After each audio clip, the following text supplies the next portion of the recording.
தமிழ்நாட்டில் கோயம்புத்தூர் அருகே உள்ள அமைதியான கிராமமான காரமடை பகுதியில் அமைந்துள்ள இந்த புனித ஆலயம் காரமடை ரங்கநாதர் என்ற பெயரில் பெருமாள் வழிபடப்படுகின்றார்.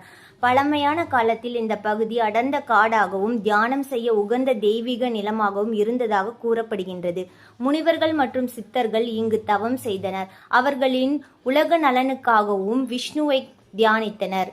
அவர்களின் பக்தியால் மகிழ்ந்த ரங்கநாதர் ஆதிசேஷன் மீது பள்ளி கிடக்கும் சயன திருக்கோலத்தில் தரிசனம் அளித்தார். இந்த தெய்வீக தரிசனம் கிடைக்கும் இடமே பின்னர் கோவிலாக உருவானது. சயன கோலம் என்பது யோக நித்திரை அல்லது பிரபஞ்சத்தை காத்து கொண்டிருக்கும் நிலை என்று கூறப்படுகின்றது.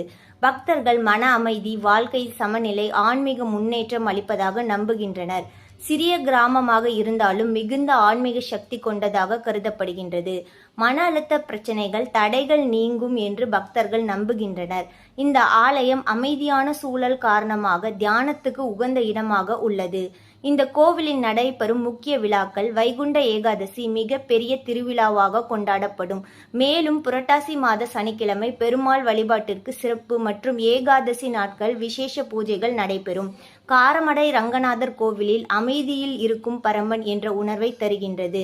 வாழ்க்கையில் ஓய்வு, நம்பிக்கை மற்றும் இறைவன் மீது நம்பிக்கை அதிகரிக்க உதவுகிறது. சுருக்கமாக சொன்னால் இந்த கோவில் ஒரு பெரிய புகழ்பெற்ற ஸ்தலம். ஆதனால் உண்மையான பக்தியுடன் செல்லும் மக்களுக்கு அமைதி, ஆனந்தம் மற்றும் தெய்வீக அனுபவம் தரும் ஒரு ஆன்மீக ரத்தினம்.